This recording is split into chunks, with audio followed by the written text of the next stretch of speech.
Jadi saya rasa sehingga ini penting sekali OSIS ataupun OPMA ini untuk diikuti oleh seluruh siswa-siswi. Punya visi dan misi yang besar tidak lain untuk kemajuan daripada siswa-siswi dan juga madrasah itu sendiri.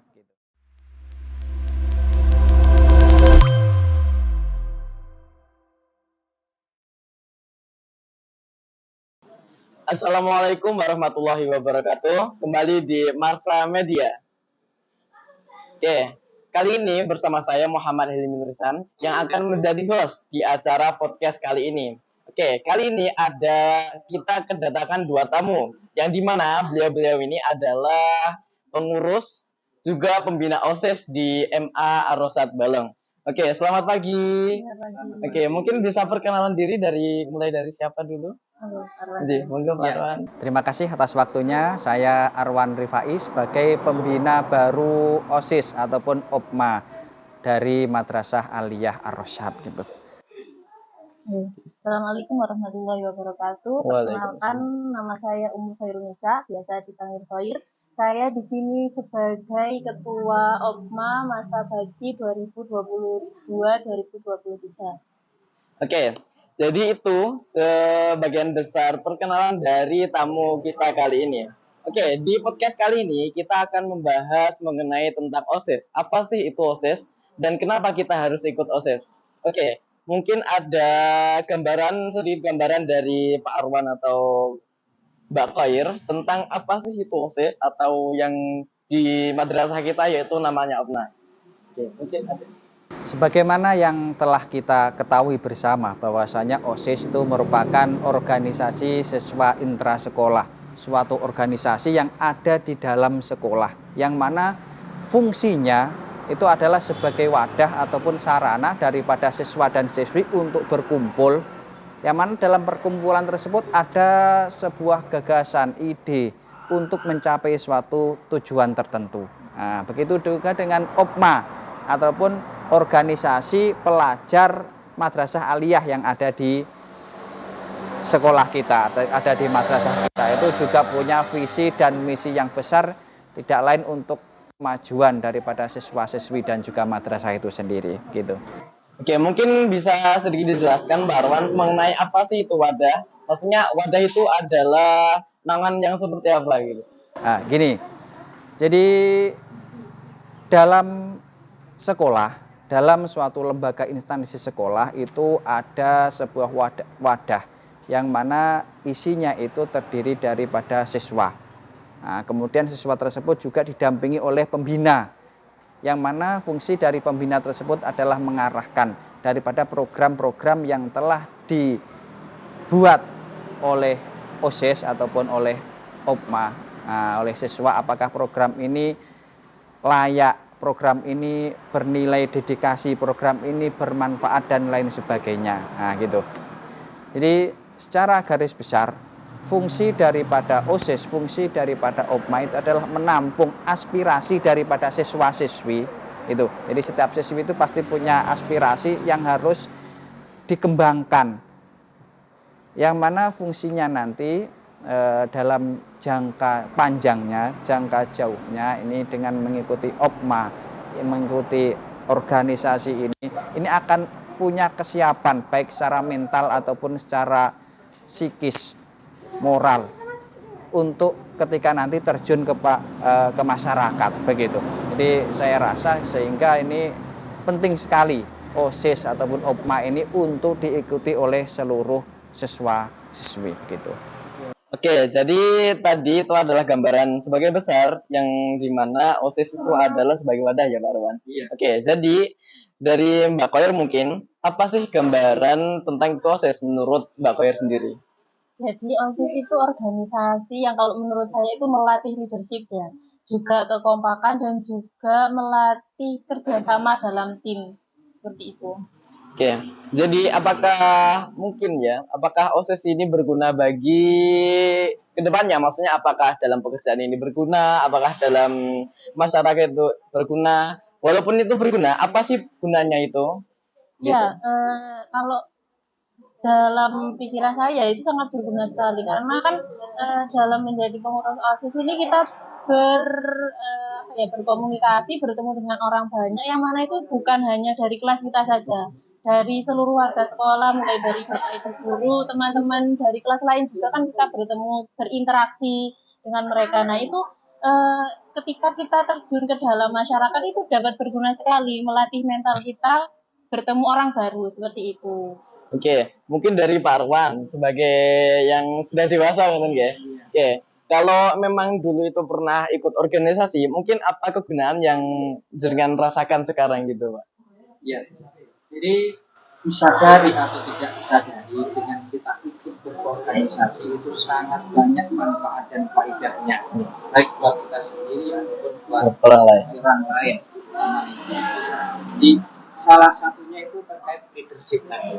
Jadi tidak mungkin secara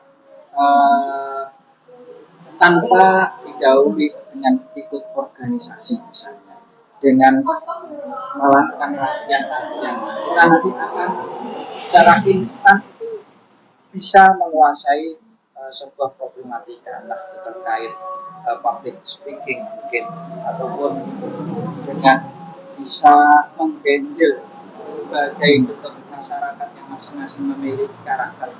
Dengan mengikuti organisasi seperti halnya proses ini, insya Allah nanti teman-teman akan diajarkan di sana bagaimana cara berteman yang baik, bagaimana cara beretika ketika sedang teman, kemudian jadi pemimpin, jadi wakil sekretaris dan lain sebagainya. Yang mana pengalaman tersebut seperti itu merupakan sebuah manifestasi yang sangat penting bagi kehidupan teman-teman di masa yang akan datang. Tapi kalau sudah terjun nanti ke masyarakat, nah ini akan sangat penting dan sangat dibutuhkan. Untuk itu bagi warga madrasah, warga sekolah ini sangat penting untuk mengikuti proses ini. Oke. Ini ada pertanyaan khusus buat Pak Arwan yang dimana Pak Arwan ini adalah sebagai pembina baru ya Pak Arwan. Oke. Dimana pembina baru itu pastinya mempunyai rencana yang baru. Oke, mungkin ada rencana khusus buat kedepannya atau program-program yang khusus buat OSIS kali ini. Ya, jadi sebelum saya melangkah ke program baru, kemudian visi misi yang harus saya sampaikan kepada teman-teman untuk lebih memajukan OSIS, lebih memajukan Hukmah gitu ya. Terlebih dahulu saya itu mau evaluasi terhadap program-program yang sudah ada di Hukmah. Apakah semua program itu sudah berjalan seperti mana mestinya atau masih belum? Mana yang kira-kira program yang benar-benar ada faedahnya, ada program mungkin yang kurang berfaedah dan lain sebagainya, itu nantinya akan kita evaluasi bersama. Yang mana program-program yang sudah ada, kemudian yang sudah baik, yang sudah memberikan dampak positif baik bagi siswa kemudian bagi madrasah, nah, ini tidak dimungkinkan. Jadi fungsi daripada OPMA, fungsi daripada OSIS itu bukan hanya kembali kepada siswa, akan tapi juga kembali ke sekolah, kembali ke madrasah.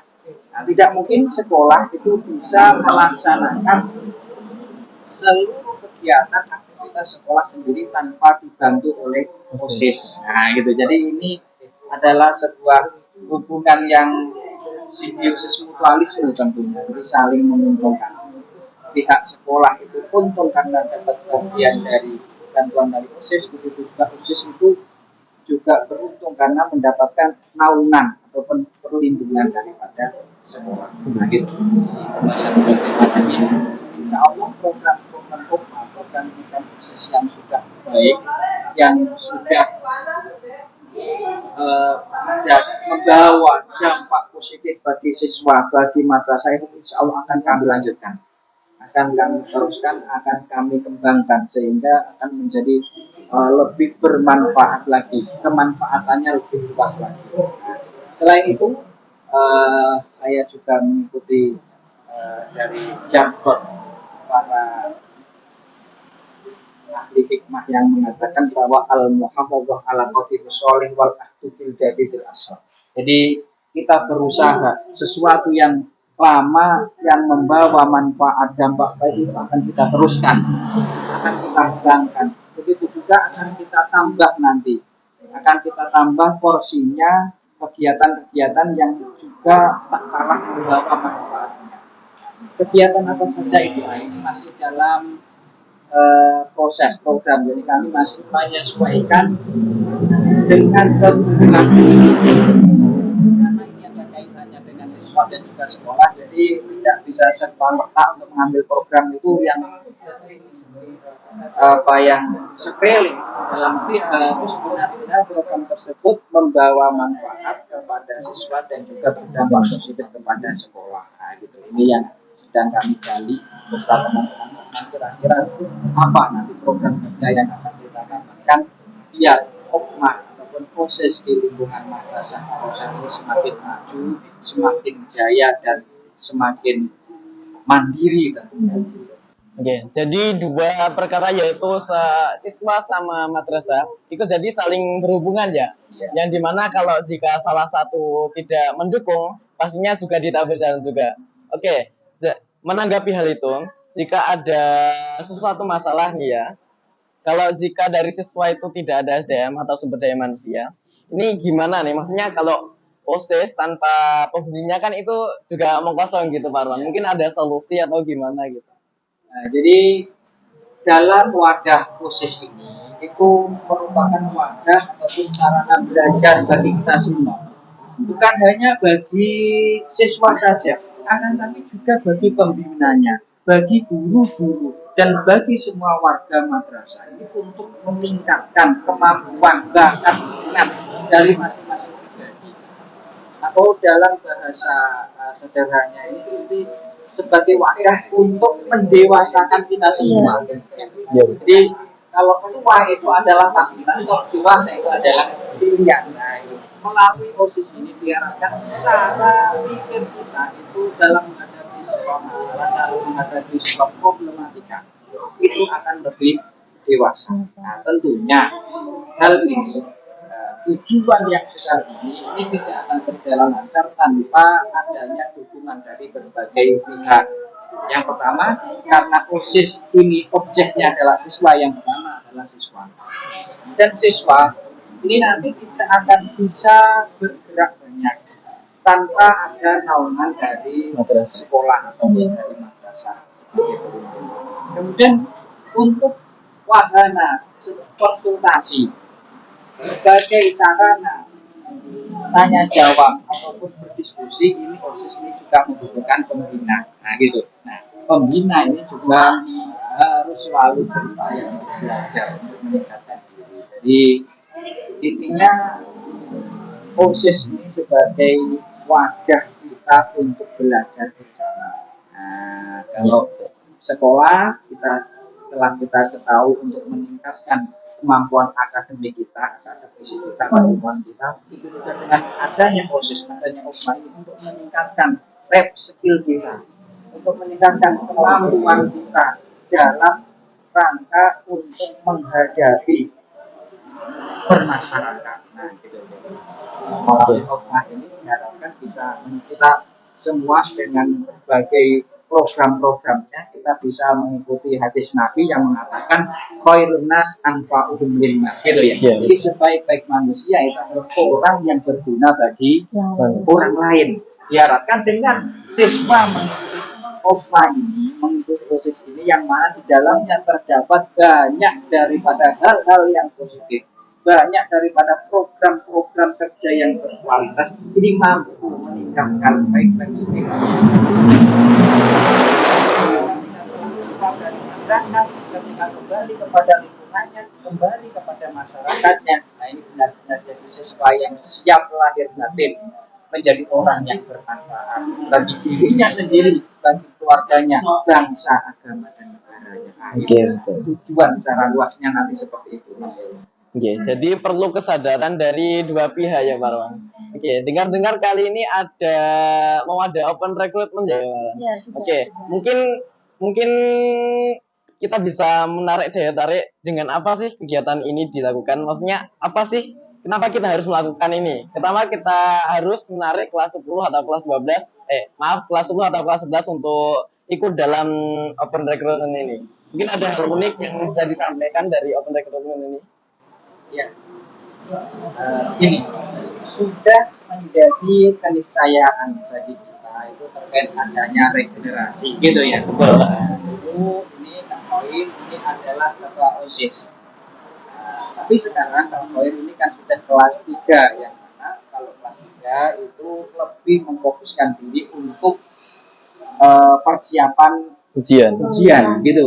Jadi sudah mulai mengurangi kegiatan-kegiatan di sekolah sehingga bisa memfokuskan diri untuk persiapan ujian gitu. Nah, ini tentunya dibutuhkan regenerasi. Kelas-kelas selanjutnya mungkin dari kelas 10 dan kelas 11 kita cari, kita gali minat daripada siswa itu untuk mengikuti seleksi dari posisi yang mana tujuannya adalah tidak lain untuk meneruskan stafet yang telah dibangun oleh Kak Koir dan teman-teman maka untuk itu tadi membantu sekolah dalam melanjutkan prinsip baik dari organisasi ataupun dari orang. Ya mungkin ada kata-kata ya untuk menarik minat teman-teman dan sebagai promosi kita hari ini mungkin Kak Koir atau Pak Arman mungkin ada. Ya, silakan Kak Koir ini ada program-program. Saya Iya ya. betul betul. Apa ya? Ya kalau dari saya sendiri itu eh ketika kita sudah memilih sesuatu itu pasti ada resikonya ya. Tapi di situ juga ada kelebihan dan kekurangannya. Tinggal kita sendiri itu mau memilih untuk apa ya?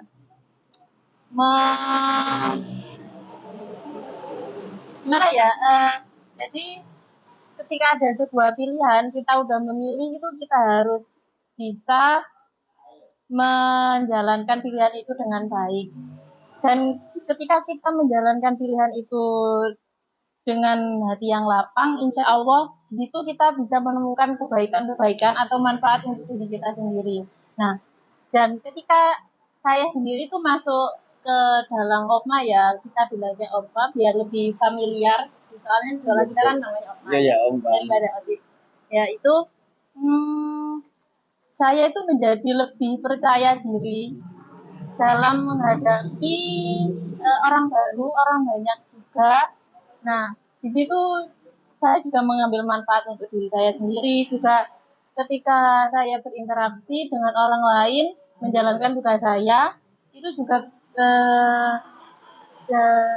di secara tidak terlihat itu juga saya membantu orang lain juga. Oke, jadi itu adalah sebuah tantangan ya, yang dimana kita harus memilih pilihan untuk kita mendapatkan kualitas yang lebih bagus. Yang dimana ini adalah proses dari bagian hidup gitu. Ya, Oke. proses pendewasaan diri juga. Oke, betul sekali. Oke, mungkin ada sedikit sepatah kata untuk harapan ke depannya gimana sih OSIS atau OPMA di madrasah kita yang membangun gimana OSIS ini biar menjadi maju gitu. Dari Parwan apa dulu? Oke. Ya. Jadi harapan saya sebagai pendamping daripada teman-teman OPMA itu saya harapkan teman-teman itu lebih kompak. Kemudian pada program open recruitment yang kita lakukan pada hari ini memang sengaja kita melakukan open recruitment yang mana tahun kemarin kita itu melakukan seleksi bagi teman yang kita anggap mampu, bagi teman yang punya kompetensi untuk melanjutkan kontak dinamis daripada OPMA itu kita berikan pilihan. Tapi hari ini kita secara luas rekrutmen itu kita berikan kepada semua siswa-siswi pada madrasah Al Jadi umum gitu ya. Umum. Tujuannya apa? Memang.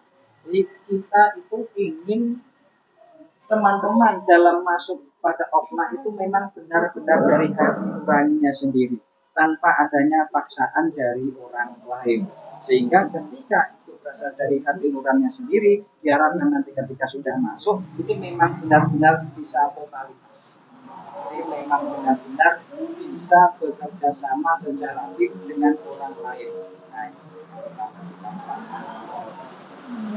yang kedua saya harapkan teman-teman menjaga kekompakan, karena dengan banyaknya program-program daripada Hokma, nah itu ketika ada salah satu anggota misalnya Hokma yang kurang berkomitmen, itu akan memberikan dampak yang tidak baik bagi teman yang lain. Akhirnya program yang sudah dijadwalkan nanti tidak bisa berjalan dengan lancar. Itu perlu sekali lagi saya tekankan kepada teman-teman kita, baik yang akan mengikuti pendepartemen ataupun bagi pengurus yang masih ingin melanjutkan karirnya di dalam Hokma, itu untuk lebih berkomitmen menjaga kekompakan sesama pengurus, sesama anggota. Tujuannya apa? Agar dengan kekompakan tersebut kita lebih mudah untuk mencapai tujuan yang telah kita tuliskan, tujuan yang telah kita rumuskan. Oke, ngomong-ngomong tentang pilihan, yang dimana itu adalah suatu tantangan buat kita, gitu. Oke, mungkin bisa ceritakan, mungkin sebagai Mbak Khoir atau Pak Arwan, yaitu tantangan apa sih yang besar bagi Mbak Khoir dan Pak Arwan yang sudah dilakukan? Mungkin atau gimana sih cara bicara dengan orang dalam? Maksudnya kan kita kan dari kelas siswa ke bicara ke pihak madrasah, itu kan juga memerlukan mental gitu. Iya. Mungkin itu adalah tantangan gitu. Mungkin ada tantangan dari Mbak Khoir yang sudah dilakukan dan juga Pak Arwan sebagai pembina baru gitu. Kalau dari saya sendiri itu tantangannya lebih ke mengajak anggotanya untuk berkumpul semuanya, Mas. Jadi kita ada musyawarah gitu ya. Itu nanti pas satu dua anak yang dia itu kayak Susah izin, banget gitu. ya Oh iya izin betul. izin mau ada apa, dan ternyata itu nggak ada apa-apa. Jadi kayak dia mau menghindar aja gitu. Jadi ya tantangannya tantangan untuk saya itu bagaimana cara saya agar bisa membujuk teman-teman yang sukanya seperti itu tuh biar bisa lebih aktif lagi ke dalam Iya, mengikuti organisasi. organisasi dan segala kegiatannya gitu. Ya betul sekali. Karena kan kita tidak selalu tahu kondisi tentang anak itu sedang Ya, apa atau ada ya, kesibukan gitu. ya, Jadi itu harus sebuah tantangan dari Mbak Khoir gitu ya. ya, Oke. betul sekali. Mungkin dari Pak Arwan ada tantangan tersendiri? Tantangan terbesar kalau menurut saya bagi teman-teman dalam mengikuti Hokma itu adalah mengenai waktu. Ya, jadi teman-teman itu kebanyakan belum bisa membagi waktu. Mana waktu sesuatu kegiatan yang berguna, mana yang lebih berguna, mana yang manfaat dan mana yang lebih manfaat. Nah, itu teman-teman itu masih kurang bisa memilih dan memilah. Sehingga hal ini menyebabkan itu tadi dampak negatifnya itu seperti yang disampaikan oleh Kak Khoir tadi, sehingga banyak teman-teman itu ketika diajak berkumpul musyawarah atau kan melakukan mengeksekusi sebuah program itu kadang tidak hadir dengan alasan sesuatu yang mana sesuatu tersebut itu nilainya itu kurang bermanfaat dibandingkan dengan mengikuti kegiatan Hokma ini, yang mana secara garis besar dari awal tadi sudah kita sampaikan bahwa ini Hokma ini membawa dampak perubahan yang baik khususnya bagi diri kita, kemudian bagi lingkungan kita apabila kita memang benar-benar mengikutinya. Nah, gitu. Jadi problematika terbesar itu tentang membagi waktu. Rata-rata teman-teman itu belum begitu bisa membagi waktu, belum begitu bisa memilih dan memilah kegiatan mana yang bermanfaat dan mana yang lebih bermanfaat. Oke, betul sekali. Oke, jadi itu teman-teman, yaitu sekedar pembicaraan kita yang dimana OSIS itu adalah sebagai wadah untuk kita meningkatkan kualitas kemampuan kita yang lebih baik, yang dimana kita akan terjun ke masyarakat ataupun terjun ke dunia kerja. Oke, jika teman-teman suka tantangan, pasti akan memilih OSIS di madrasah. Oke, jadi seperti itu ya pembicaraan kita kali ini. Terima kasih Mbak Khoir, terima kasih Pak Arwan. Oke, mungkin itu saja yang bisa kami sampaikan. Kita bertemu di next pembicaraan. Ditunggu saja di sini. Mungkin cukup sekian. Wassalamualaikum warahmatullahi wabarakatuh. Salam Marsa Media.